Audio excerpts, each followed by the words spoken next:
He rose as Hollywood's gentle hero, a face beloved across the world. But behind those warm eyes was a man breaking, crushed by injuries, betrayal, and a silence darker than any role he ever played. And the most shocking truth, he wasn't forgotten. He was pushed into the shadows for speaking against the wrong power. How could a star so bright fall so far, so fast? Rare photos and untold secrets of Brendan Fraser's lost years will unfold in this video. Brendan Fraser was born into a life that looked ordinary from the outside, yet carried a quiet loneliness that would shape everything he became. His childhood unfolded across hotel rooms and temporary homes, the son of a Canadian family constantly moving for work, never staying long enough for him to belong anywhere.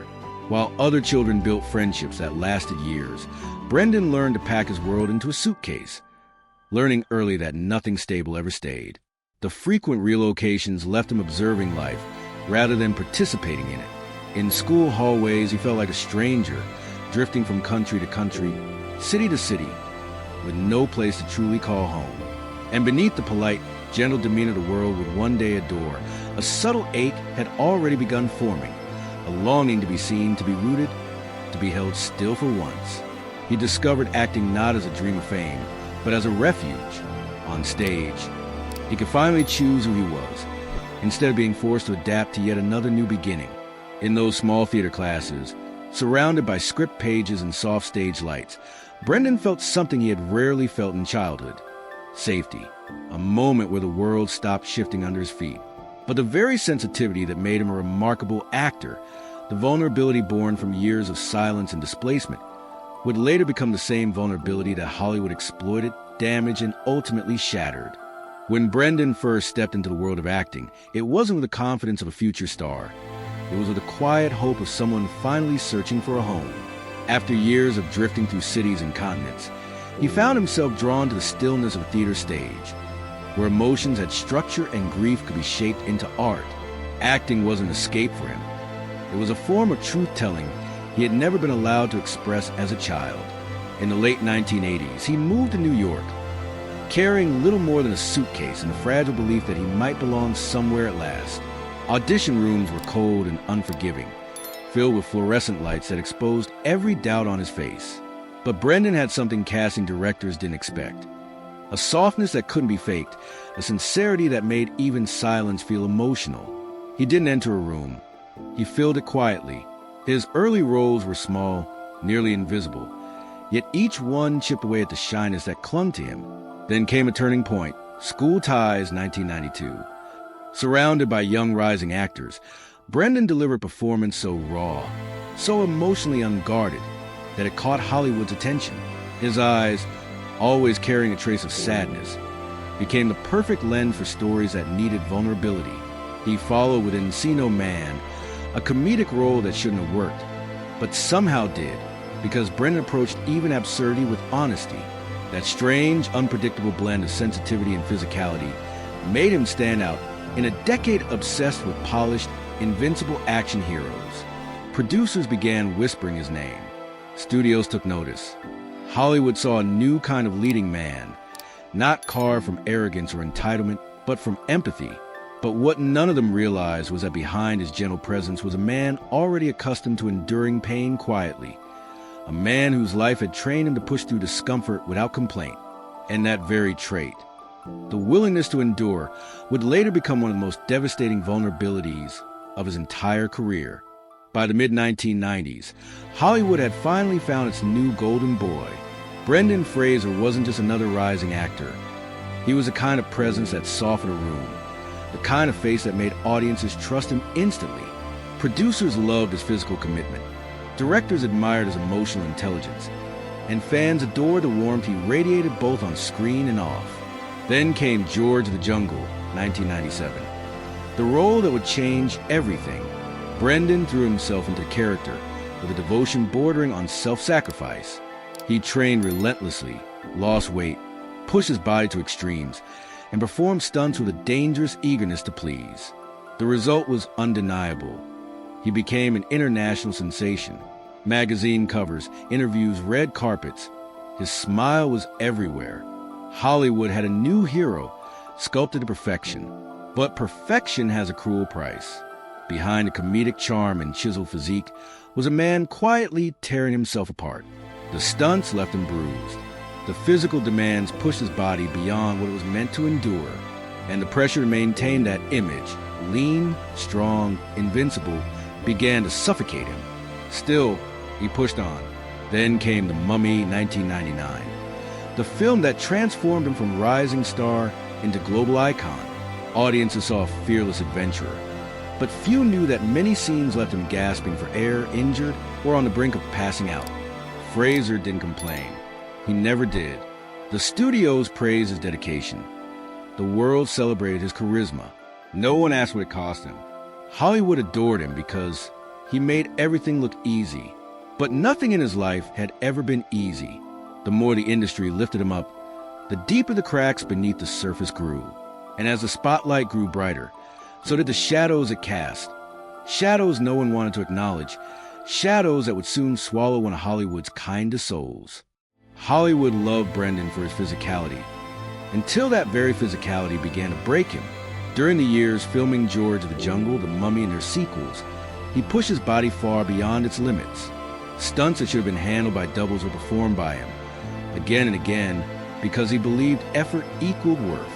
But each leap, each fall, each impact carved invisible fractures into his future. By the early 2000s, the damage was undeniable.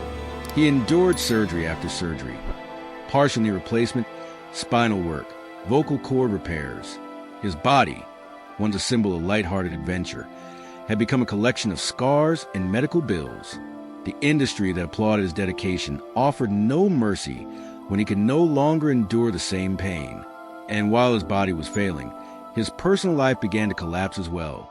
His marriage, once a refuge, fell apart under the weight of constant travel, financial strain, and emotional numbness that chronic pain slowly breeds. Divorce took not only his sense of home, but also brought crushing financial obligations that would haunt him for years. But the darkest blow came in 2003, one that had nothing to do with stunts, injuries, or physical exhaustion.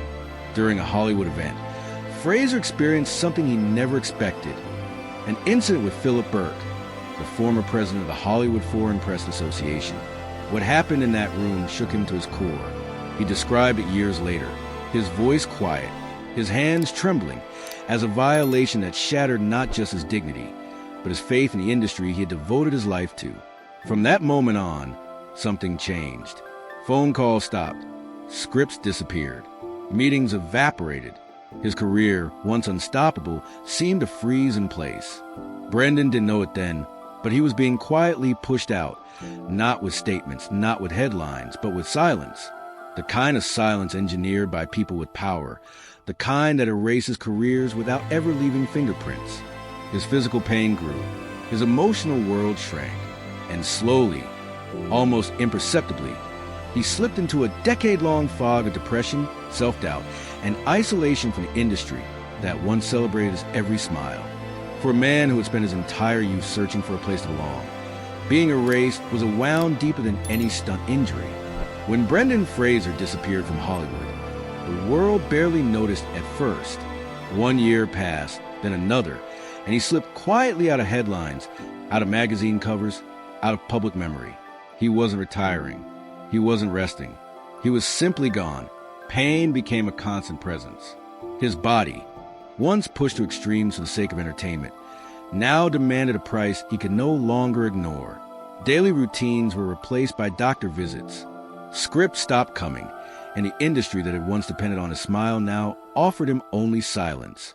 The kind of silence that eats away at a person's sense of worth. His weight fluctuated. His posture changed. His eyes carried the heaviness of someone who had been left behind by a world that once applauded him. Alone in a house that felt too quiet, Brendan tried to rebuild parts of himself he had neglected for decades. But chronic pain blends with emotional pain in dangerous ways. And soon he found himself trapped in cycles of depression that felt impossible to break. He withdrew from public events. He avoided cameras. He stayed off red carpets. Not out of pride, but out of shame. Shame that his body had changed. Shame that he could no longer be the hero the world expected.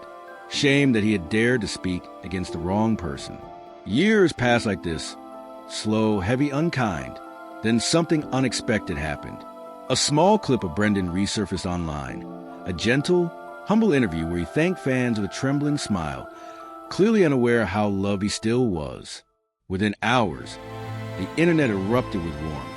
People who grew up watching him flooded social media with messages, videos, and tributes.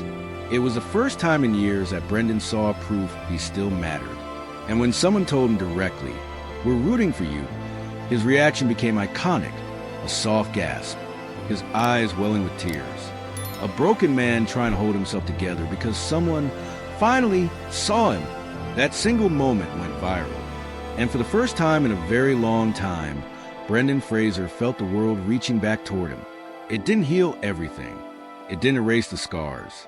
But it cracked open the door he thought was sealed forever. Brendan didn't plan a comeback. In his mind, those days were over, buried beneath surgeries, divorce papers, unanswered calls, and the heavy silence of an industry that had long turned its back on him. But fate has a way of circling back to those it once stole everything from. Director Darren Aronofsky had spent years searching for the right actor to play Charlie, the reclusive, self-destructive man at the center of The Whale. Dozens auditioned. None felt right. Then Aronofsky saw Brendan. He didn't see a former action star. He didn't see the forgotten hero of a past era. He saw a man familiar with pain, real pain, carried quietly, humbly, without bitterness. Brendan stepped into the role with a kind of emotional courage Hollywood rarely recognizes. The prosthetics were heavy, the performance physically grueling, but the true weight came from somewhere deeper. A man portraying loneliness he had lived through, regret he understood too well, hope he had almost lost. Every take demanded vulnerability. Every scene peeled back a layer of grief he had hidden for years. And when he looked into the camera, the world didn't see Charlie. They saw Brendan Fraser finally telling his story through another man's sorrow.